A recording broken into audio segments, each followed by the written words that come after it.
I've got to say, the one you did the other day, I'm really jealous because that is definitely one of the most beautiful places on the planet. Just tell us about how you ended up in the Mogren fortress, right, in Montenegro. Mogren Fortress, yes, exactly.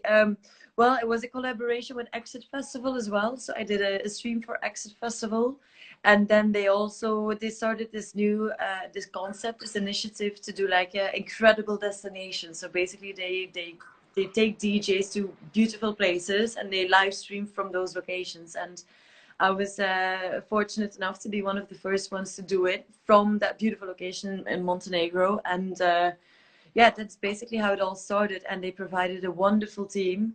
And I'm very happy with the result. It was a beautiful location. A lot of drone shots, an amazing horizon, and a very historic spot.